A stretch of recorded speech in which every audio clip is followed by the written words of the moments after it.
Bueno, familia, vamos a usar estas sillas, ya sea que ustedes quieran encenderla o abrirla, porque quiero aconsejarles que en este tiempo en donde empezaremos la serie de Colosenses, puedan traer con ustedes su Biblia, si pueden física, si es digital, si es física, un lápiz, un marcatextos, una libretita de notas, o si es digital, pues bueno, tener ahí una aplicación que les permita subrayar las ideas principales del texto y también tener su aplicación de notas para que podamos ir acumulando el aprendizaje que vamos a estar teniendo en esta serie de predicaciones de Colosenses. Entonces, déjenme decirles que estoy bien emocionado, no sé ustedes, pero yo sí estoy muy emocionado de poder meditar en esta carta.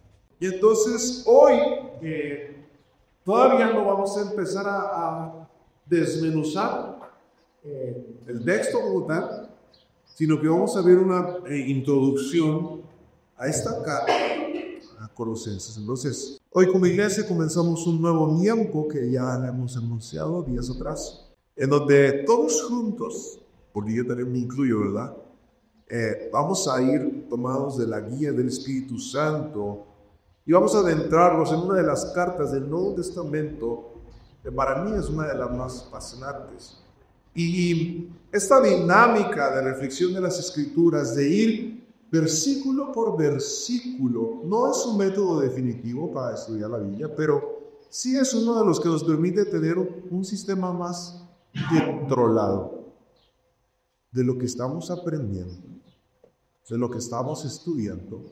Y más un sistema controlado nos permite tener todavía mucho más provecho de lo que va a hablarnos este mensaje que Dios tiene para nosotros a través de la carta a los Colosenses. Porque aunque estos escritos que encontramos en lo que hoy conocemos como Biblia fueron escritos hace cientos de años, uno podría pensar que ya no siguen siendo vigentes o que no tienen mucho que ver con nuestras circunstancias, pero es necesario que entendamos que el mensaje de Dios para la humanidad revelado en las Escrituras sigue siendo vigente y sigue hablándonos el día de hoy en el año 2025. Entonces, durante algunas semanas vamos a ir desmenuzando, desentrañando esta carta a los Colosenses, en donde hay tantas aportaciones prácticas para nuestra vida y que sin duda alguna, iglesia, de verdad,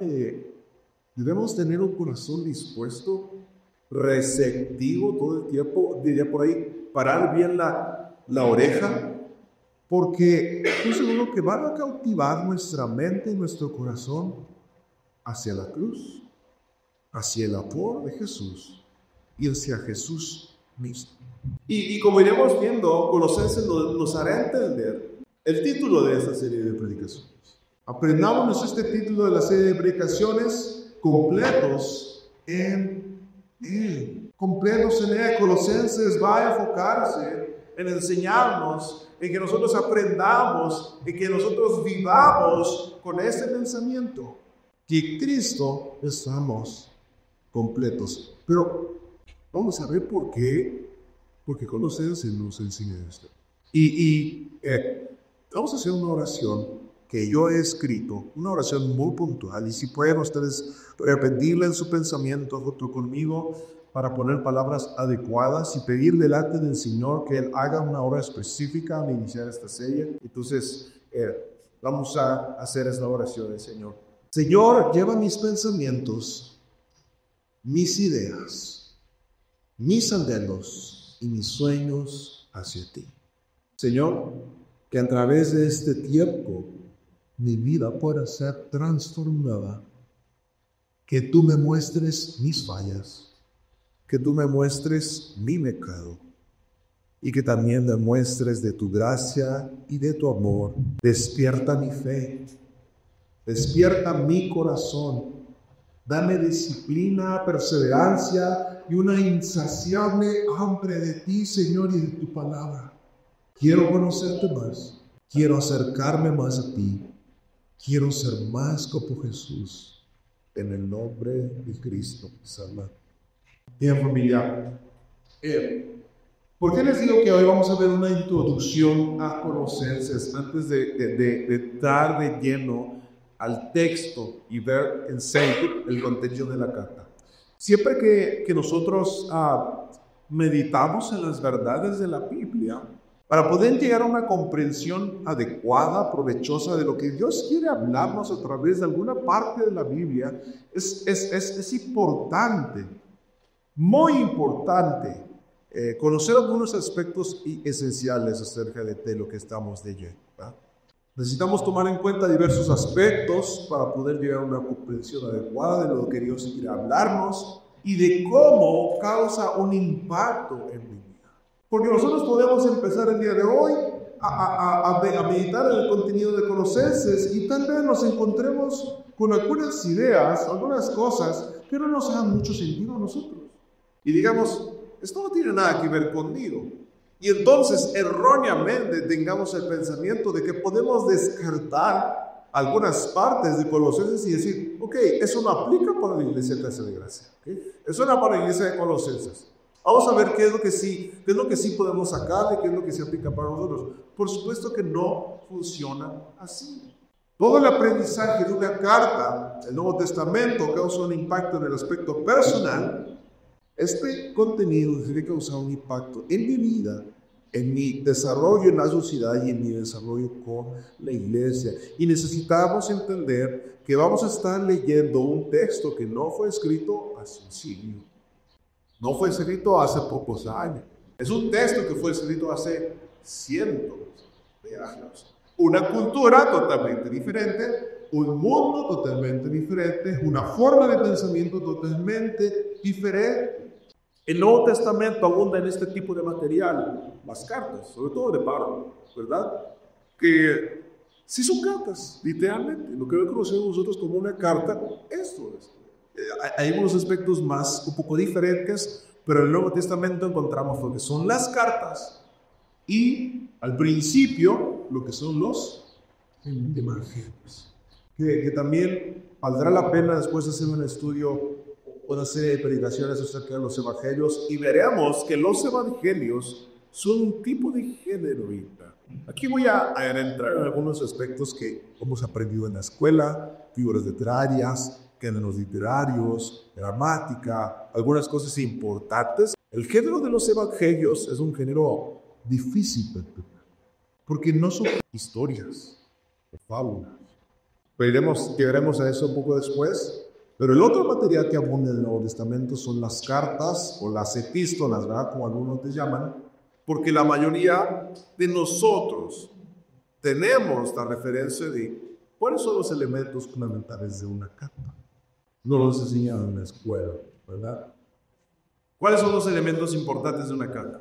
Destinatario, un saludo, asuntos generales, despedida, felicitación, un asunto a tratar, noticias. ¿Qué otro elemento importante que no está mencionando? El autor. Entonces, estos son elementos que son familiares para nosotros. Un autor, un destinatario, un motivo de la carta o un asunto a tratar en la carta, una despedida, una ocasión, ¿no? Algo que esté tratándose ahí o algo que esté detonando, que se esté mandando una carta, ¿verdad? Y hoy nos vamos a enfocar en hablar de estos aspectos importantes de Colosenses, pero también vamos a tratar de darnos una idea de las circunstancias en las que esta carta se escribe, porque hay cartas de amor, hay cartas para dar malas noticias, hay cartas para despedir a alguien, hay cartas para regañar, para exhortar, hay cartas para hacer solicitudes, peticiones. Entonces necesitamos entender las circunstancias de esta carta para entender más el contenido. Y aunque la carta es muy amplia, 4 capítulos, no sé si alguien ha escrito una carta de ese tamaño, en sus momentos más enamorados. No sé si alguien ha dicho, voy a escribir una carta de 4 hojas completa no, yo creo que no sé si alguien lo haya hecho, pero si alguien lo ha hecho, pues bueno, puede escribir una carta epistolar y hablar acerca de las verdades del Evangelio. pero que es una carta muy amplia, no nos dice todo acerca de lo que está pasando en este momento de la historia. Entonces, para poder entender el lenguaje que utiliza el autor de esta carta, las ideas que utiliza el autor de esta carta, si hay algún mandato, si hay algún requerimiento, si hay alguna noticia, si hay alguna exhortación, si hay alguna solicitud o petición, todo el contenido de esta carta debe ser entendido dependiendo de su contexto. Y ojo con esto, no vamos a hacer un estudio exhaustivo. No vamos a ponernos a ver el idioma original y entonces las implicaciones de esta carta. No, vamos a ver elementos nada más esenciales para que entonces nosotros podamos tener una mejor comprensión. Y vamos con lo primero, versículos 1 y 2. Estos versículos nos van a dar elementos importantes de la carta a los Colosenses. ¿Cómo se llama esta serie? Completos en muy bien, versículo 1 y 2.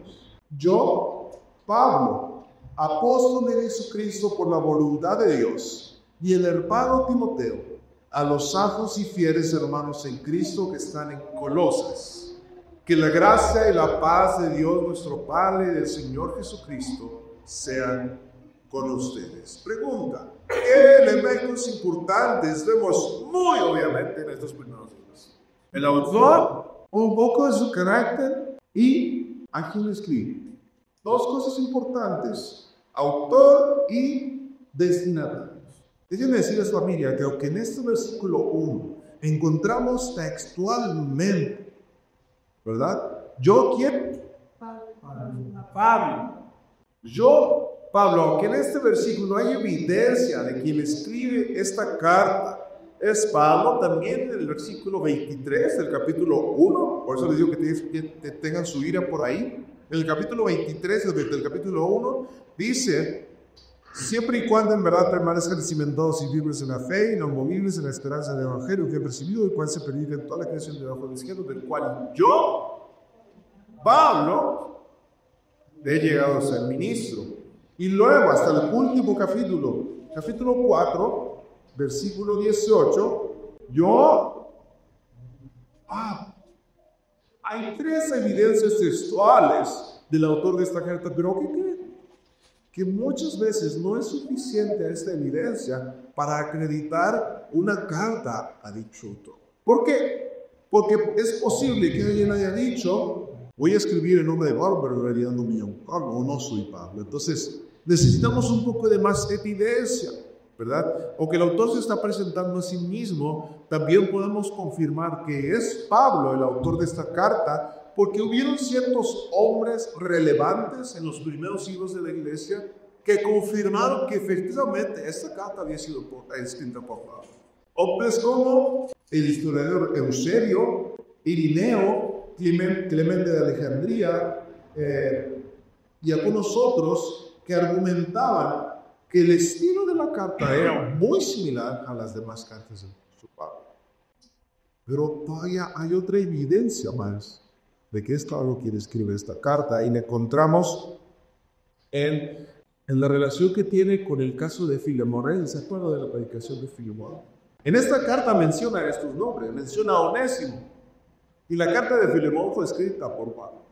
Y en esta carta Pablo menciona a Onésimo respecto al caso relacionado con Filemón, que después tendremos que recordar nuevamente, pero esta es una evidencia más de que Pablo efectivamente escribe la carta, porque relaciona algunos temas que también encontramos en Efesios, que también encontramos en Romanos, y que también encontramos en Gálatas, y que también encontramos en Corintios, porque primero es con la de Corintios.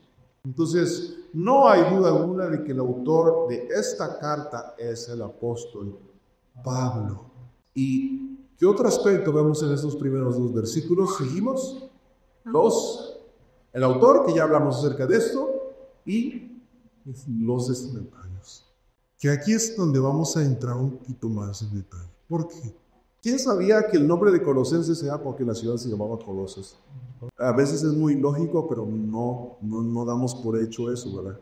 Y entonces vamos a hablar acerca de la fecha en la que se escribió esta carta y el contexto de quienes Pablo les escribe. Todavía no estamos hablando de por qué les escribió. Estamos hablando de qué está pasando en la iglesia de Colosas. Y para hablar acerca de la fecha en la que Colosenses fue escrita, necesitamos ver si hay alguna evidencia en el texto. Ver si hay algún dato por ahí que nos diga más o menos en qué año fue escrita esta carta, porque si nosotros sabemos en qué año fue escrita, vamos a saber en qué mundo, en qué cultura, en qué sociedades se está desarrollando este tema. Entonces, ¿qué dice el versículo 24 del capítulo 1, iglesia? Ok, aquí nos está diciendo que Pablo está sufriendo. El versículo 24 nos dice que Pablo está sufriendo. Ahí hay un inicio, ¿verdad? Hay una pequeña pista del tiempo en el que Pablo está escribiendo esta carta. Se encontraba pasando un tiempo de prueba y de sufrimiento, pero más adelante, en el versículo que ya leímos, 18 del capítulo 4, dice más claramente: yo, Pablo, escribo este saludo de mi puño y letra. Recuerde que estoy preso. Y hay una fecha muy aproximada, muy exacta casi, en la que Pablo está preso en Roma. Y es cerca del año 60 a 62 después de Cristo. Entonces la carta a los Colosenses se sitúa mientras Pablo está apresado en prisión. Y esto se da entre el año 60 y 62 después de Cristo. Si hiciéramos otra cuenta, ¿cuántos años se han pasado desde que se escribió esta carta? 2024 menos 62.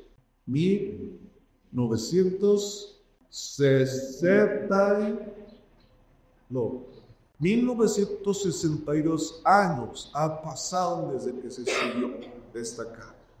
En 1962 años no ha cambiado nada en el mundo. Por supuesto.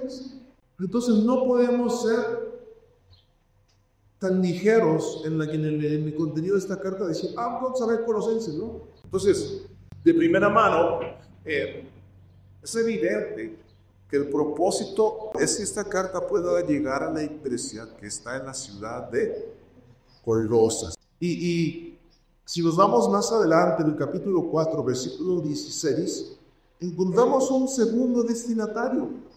La carta a los Colosenses no solamente iba hacia los Colosenses, también iba hacia otro destinatario en particular, que dice el 16.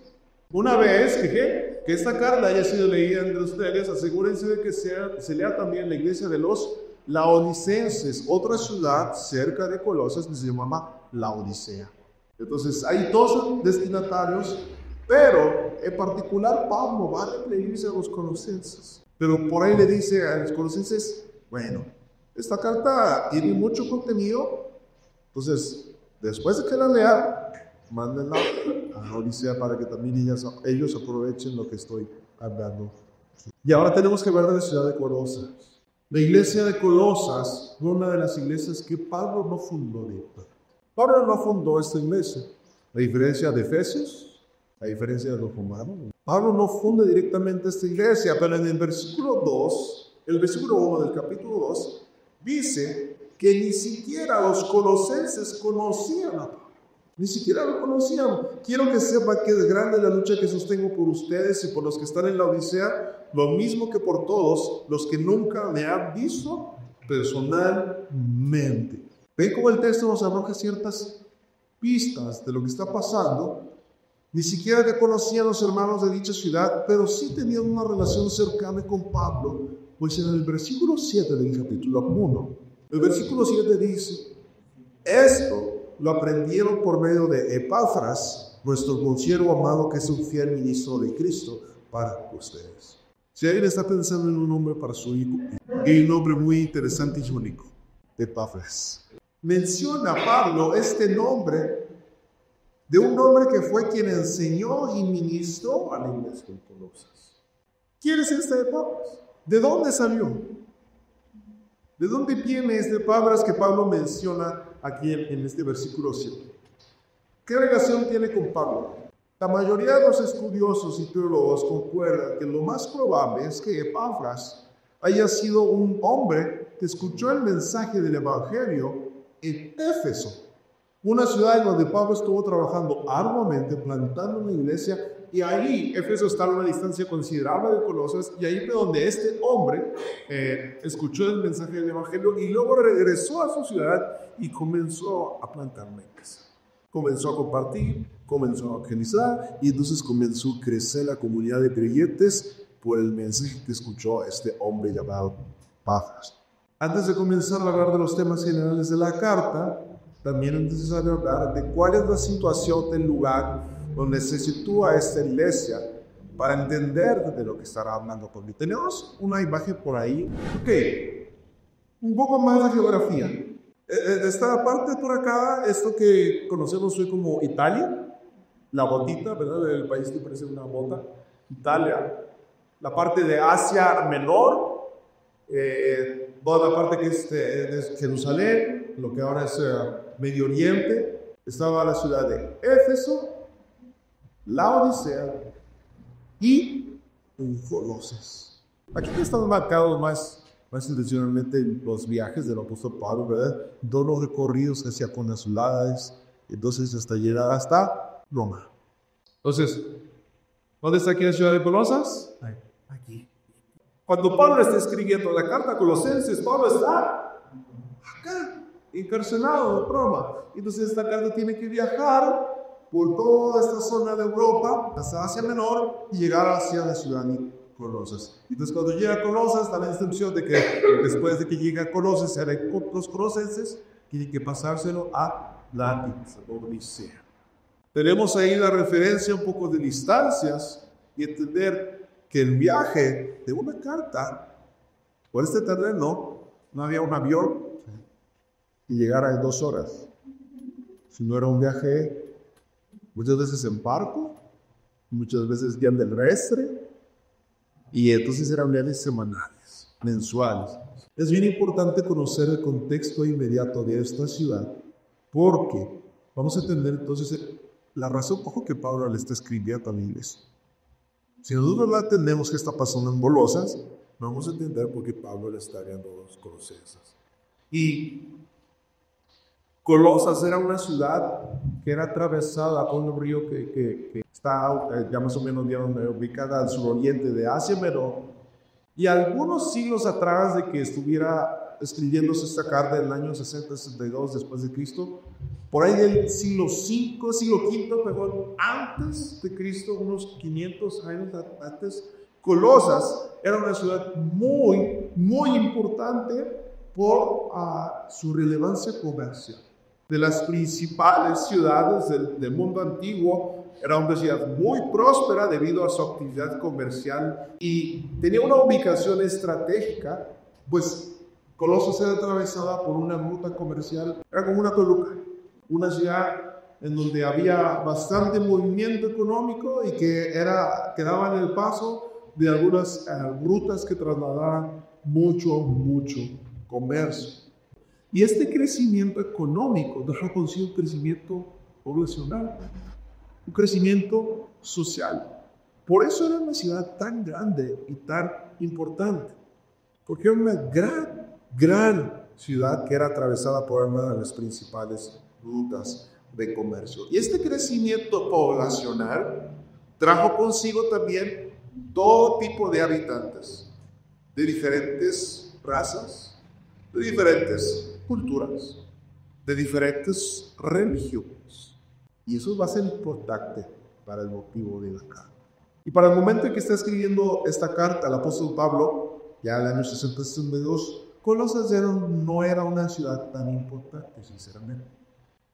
Saben que cuando llegó el Imperio Romano al poder, ellos desviaron la ruta comercial y entonces ahora las ciudades beneficiadas eran la Odisea, y era una ciudad vecina, y Hierápolis, otra ciudad muy cerca de Colosas.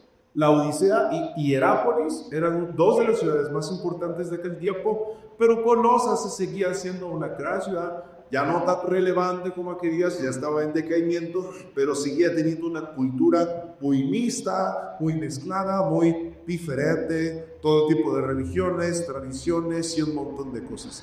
Y la mayor parte de la población de esta ciudad eran gentiles. Todos sabemos lo que eran gentiles. Los gentiles, la forma en la que se hace referencia a todas las razas que no son judías, los griegos, judíos que no eran judíos de raza o de nacimiento, ¿verdad? De sangre judía, se les conocía como gentiles. Entonces, cuando la Biblia habla acerca de los gentiles, no se refiere a gente que era muy gentil.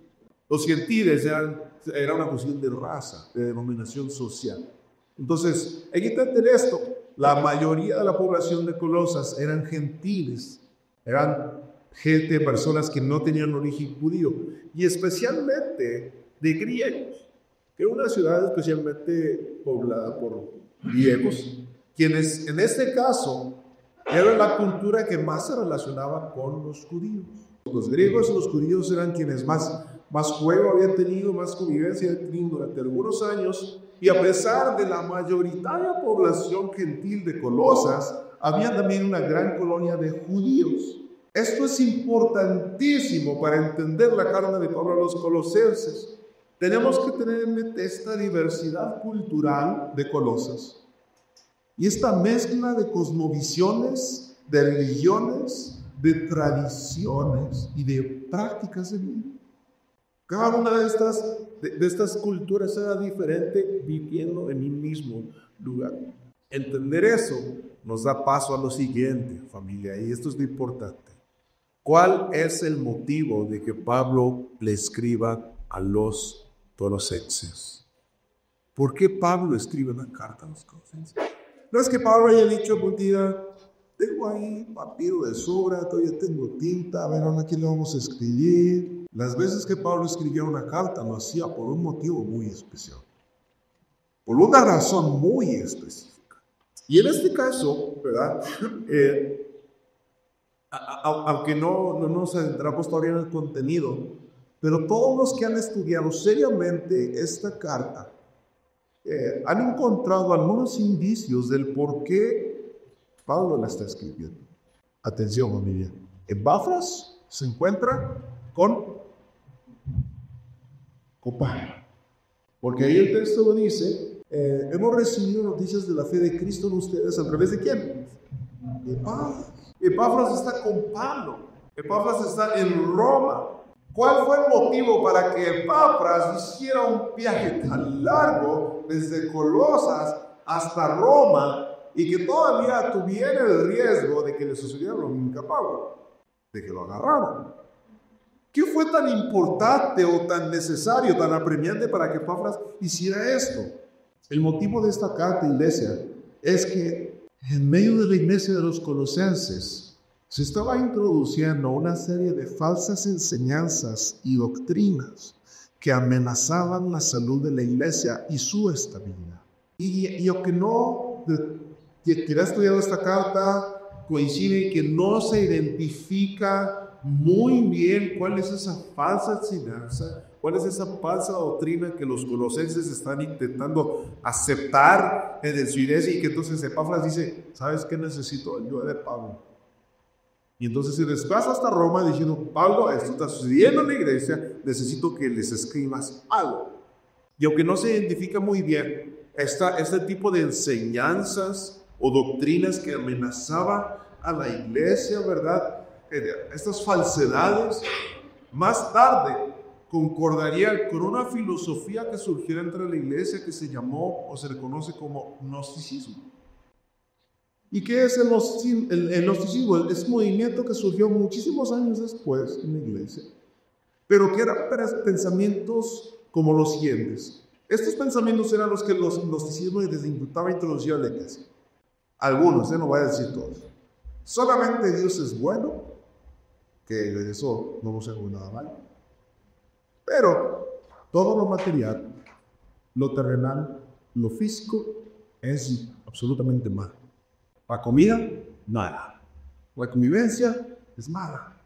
Todo lo terrenal y físico es malo. Segundo pensamiento del gnosticismo, este es uno de los más graves.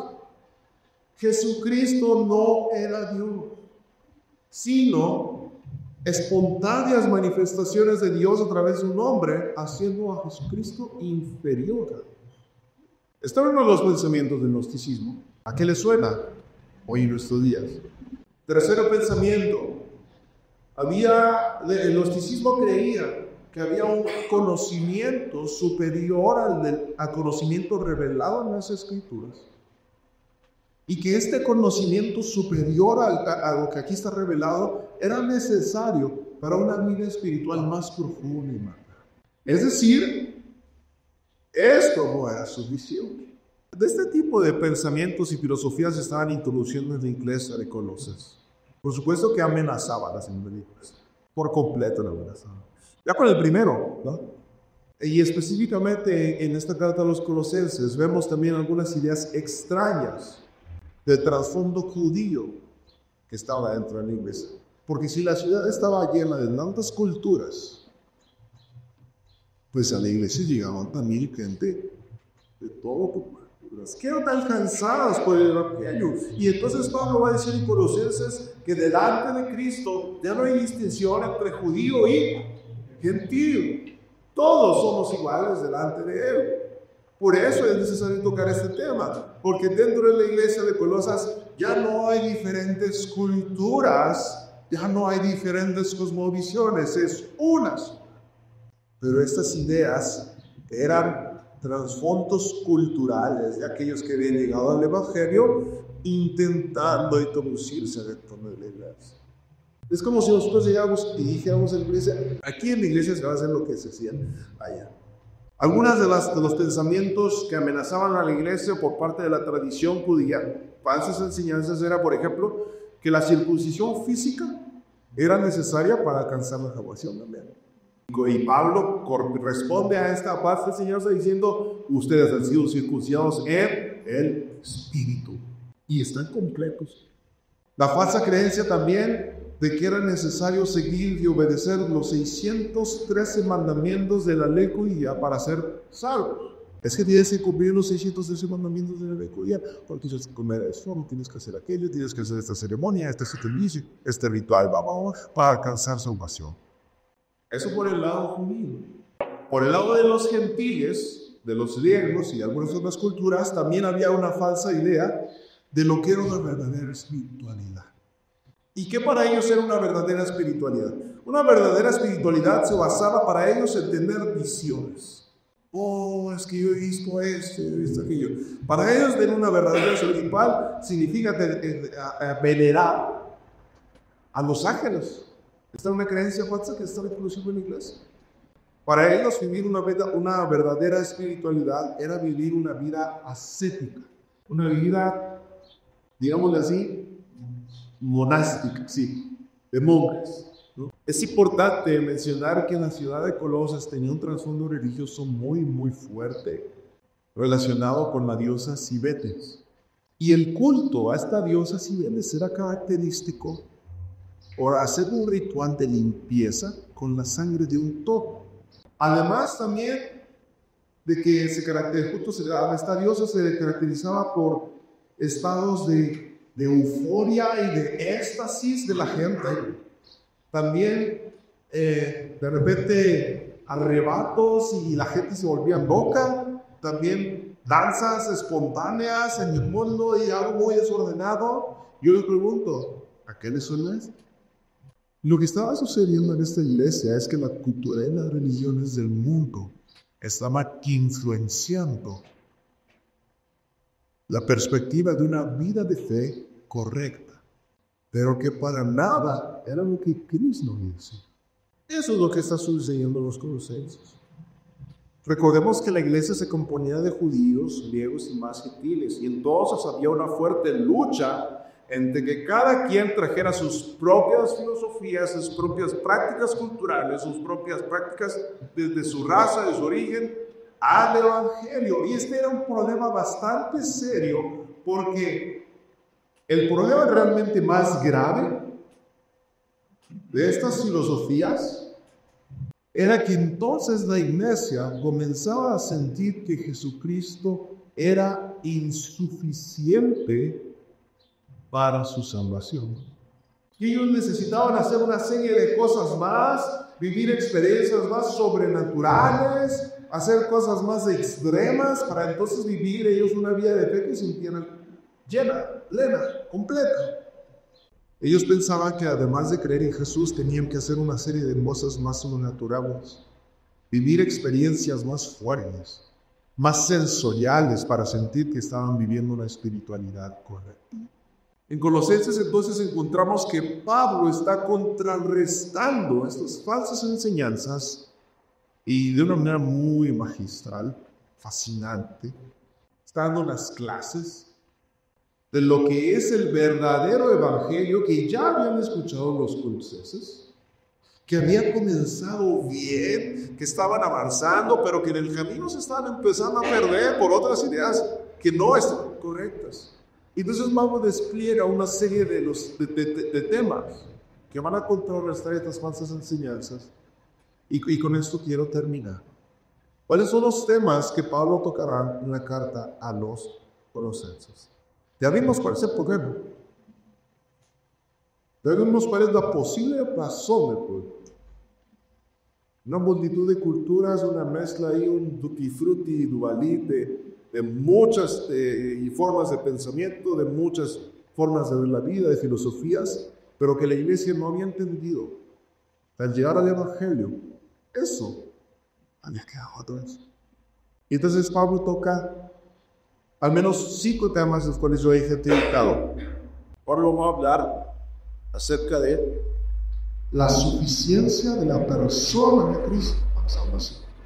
La segunda cosa que Pablo va a hablar, la suficiencia de la obra de Cristo para salvación. Solamente en Cristo puede ser salvo. Solamente por la sangre de Cristo puede ser salvo. Tercer tema que Pablo puede hablar en la carta de los Colosenses: la necesidad de un correcto conocimiento de Dios. Hay una necesidad de que la iglesia tenga un correcto conocimiento, entendimiento, comprensión de las doctrinas de Dios. Entonces, el tercer tema que toca Pablo es la necesidad de un correcto conocimiento. El cuarto asunto que Pablo toca es la vida cristiana. Está fundamentada en el correcto conocimiento. Si yo no tengo un correcto conocimiento de Dios, yo no puedo vivir una vida de fe correcta. Si el cimiento no está firme, yo no puedo construir. Y quinto lugar, el creyente alcanza la plenitud de su vida depositada con el Cristo. ¿Qué relevancia tiene para nosotros los Colosenses, Señor? ¿De qué manera Colosenses se hace práctica? No venimos en un mundo repleto de tantas ideas, formas de ver la vida, cosmovisiones, religiones que te dicen que todas te llevan a Dios, ¿verdad? Y la iglesia del día de hoy sigue corriendo exactamente el mismo riesgo que Colosos estaba pasando. Alguien te puede llegar a decir, es que si no te vienes a la iglesia sin desayunar, no adoraste a Dios. Imagínense, ¿no? Ideas como esas.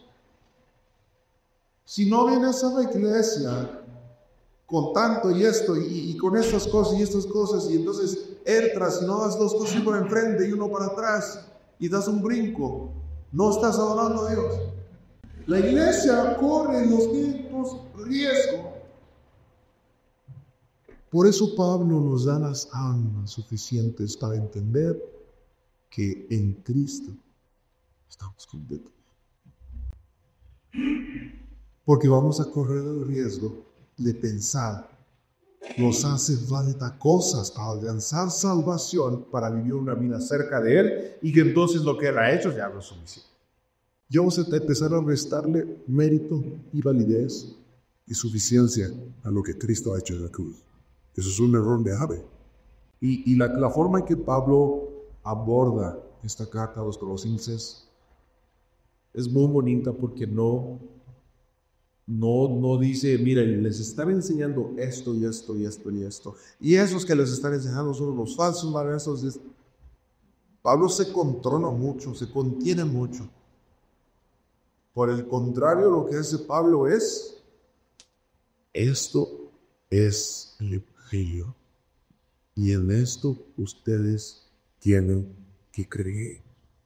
Y vamos a cerrar este tiempo leyendo una de las partes más intensas de esta carta, versículos 15 al 23 del capítulo 1. Aquí Pablo se fue con todo ese. El Señor le dio una sabiduría inmensa. Un mensaje tan hermoso para la iglesia. Y aquí encontramos, dice el versículo 15, vamos a leerlo juntos. Es la imagen de Dios sin decir, el primogénito de toda la creación. En Él fue creado todo lo que hay en los cielos y en la tierra, todo lo visible y lo invisible, tronos, poderes, principados o autoridades. Todo fue creado por medio de Él y para Él. Él existía antes de todas las cosas y por Él se mantiene todo el cuerpo. Él es la cabeza del cuerpo que es la iglesia. Él es el principio, el primogénito de entre los muertos, para tener la preeminencia en todo. Porque al Padre le agradó que en Él habitara toda plenitud. Y por medio de Él reconciliar consigo todas las cosas, tanto las que están en la tierra como las que están en los cielos, haciendo la paz mediante la sangre de su cruz. Una pausa. Versículo 20, que es el Evangelio. Por medio de Él, reconciliar consigo todas las cosas. Y también a ustedes, que en otro tiempo eran extranjeros y enemigos, tanto en sus pensamientos como en sus acciones, ahora los ha reconciliado completamente en su cuerpo físico, por medio de la muerte, para presentárselos a sí mismo santos, sin mancha e irreprensibles, siempre y cuando en verdad permanezcan cimentados y firmes en la fe, inamovibles en la esperanza del Evangelio que han recibido, el cual se predica en toda la creación debajo del cielo. Me dio la tarea de encerrar y subrayar cuántas veces del versículo 15 al 23 se encuentra Él, por medio de Él, para Él. Él es la imagen. En Él fue creado, por medio de Él y para Él. Él existía y Él se mantiene. Él es la cabeza. Él es el principio. Solamente en estos versículos, antes de contarlos. Y no hemos leído toda acá. Y que nuestra vida en Él está completa. Completa.